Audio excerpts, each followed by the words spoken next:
Hello, Anne-Marie. We are Group 6, and we heard that you were dealing with the loss of your mother right now. And so we compiled a group of resources and books that would hopefully encourage you in your grieving process and hopefully serve as tools for healing in this time. And so we want to present those to you and wish you the best of luck in this difficult time.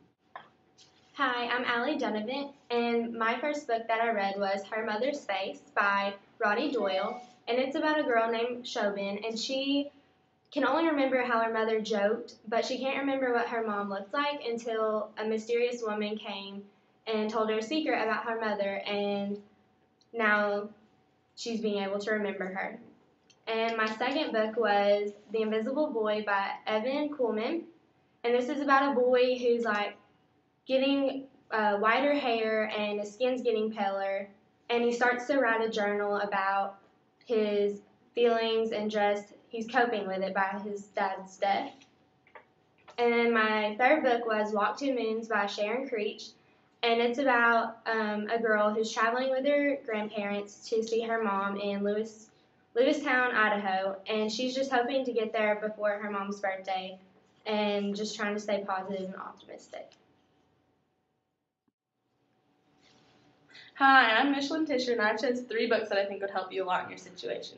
The first is called Tuesdays with Maury by Mitch Albom. In Tuesdays with Maury, an adult man named Mitch learns about the value of life through his dying college professor. Maury talks about his experience going through death and teaches Mitch how the experience changed his life. Through the various Tuesdays spent together, Maury teaches Mitch about the ways of the world, family, and dealing with emotions. The second book I chose is called Secret Life of Bees by Sue Monk Kidd. In The Secret Life of Bees, Lily deals with life after her mother's death. Lily clings to every comfort in every item of her mother's. She finds comfort in Rosaline, the woman who raised Lily after her mother's death, and has a female companion and role model and mother-like relationship with her. Lily finds support and comfort in bonds with women in the story. She also finds importance in taking care of bees and harvesting honey. The final book I chose for you is called Memory Jug, and it's about a girl named Mac who's dealing with life after her father's death. Because of her father's death, Mac finds it hard to create relationships with new people and wants to keep to herself and her family. She learns over the book to open up and accept new relationships and comes to peace with her father's death by creating a memory jug in remembrance and in his honor. Hi, I'm Caroline. This is Love Aubrey by Suzanne LaFleur, and this is about a little girl whose life is shattered after the loss of 2 of her family members in a tragic accident, and she has trouble putting her life back together, but with the help of her friends and family, that becomes possible again. This is Each Little Bird That Sings by Deborah Wiles, and this is about a girl who has an unusual life, and her family lives in a funeral home, and after the loss of some of her family members, she gains a new understanding of death that she did not have before, even though she thought before that she had a great understanding of death. And the last book is You Shouldn't Have to Say Goodbye by Patricia Hermes, and this is about Sarah, whose mom is the coolest in town, but then when her mom is diagnosed with cancer and passes away, Sarah has to deal with that. But with the help of her friend, she's able to deal with it a little more easily. Hi, my name is Max Mallory, and the first book I read is called Sun and Spoon by Kevin Hinks. It's a story about a young boy named Spoon Gilmore who has just lost his grandmother and desperately wants to keep something to remember her by. He ends up keeping her favorite deck of cards to make sure he never forgets her. This emotional story focuses on the immense change main character and grandfather experience and endure. The second book I read, Just One Tear by Kate Mahone, is a story focused on a 14-year-old boy who writes in his diary and tells of his tumultuous childhood. He offers an honest and raw look at the difficulties of adolescence and growing up. The story is full of emotionally charged events such as his father being killed and having to face his murder at trial. The boy's writing certainly helped him through his grieving process and allows him to realize he needs his mother's support just as much as she needs it. The third book I read, called A Matter of Time by Ronnie Schotter, is about a 16-year-old girl who develops her sense of self while her mother is dying of cancer. Her feelings of vulnerability are only heightened by this tragedy since her mother is her rock. Seeing that her mother is also vulnerable breaks the stereotype of invulnerability, and it takes the help and support of her close friends, relatives, and social workers to learn to cope with her situation. All these things force her to mature rapidly, but in a believable way that the reader can relate to. Hello again, my name is Ben Stalvey. The first book I read was Tiger Eyes by Judy Blume, where we meet a girl, Davy, whose father has just been shot. In an effort to distance themselves from this tragedy, her family moves away.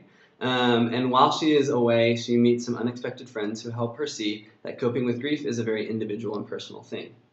Second book I read was Walking Backwards by Catherine Austin. In this book, we meet Josh, whose father and younger brother start dealing with this grief in very unhealthy ways. And so he goes on a search to see how he can grieve very healthily in a way that works for him.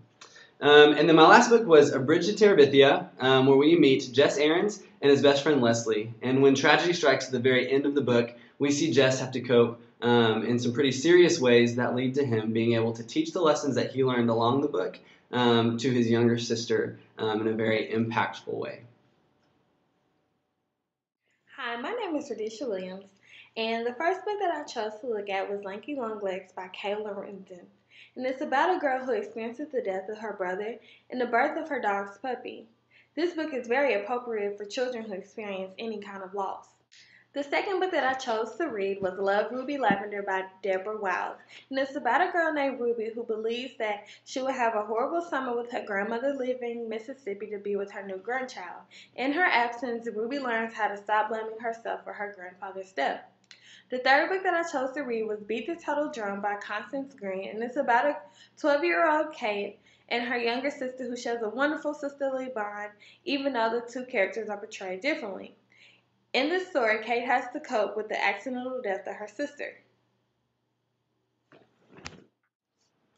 All right, Emery, I know we just threw a lot of different books and resources at you, and so I really want to highlight the theme of hope that is in all of this and how a lot of the characters dealt with different kinds of adversity, but in the end, they were able to overcome it in a way that was very specific to them. I'd also like to highlight that all of these resources that we're throwing at you, it's very important that you choose for yourself the way that you want to cope with this grief. And the way that you intend to move on in life after this. And so we hope that you found them all useful, but we also encourage you to venture off and use whatever resources you feel are necessary. And we have a few more for you as well. Yes, so even though we did give you a lot of books that you could choose from us, you could also go to these websites and choose some books for yourself. And one is Bar Harris Children's Grief Center, and the other is the Stewart School. And if you go on that website, you can click on the link that says Resources for Grief and Loss.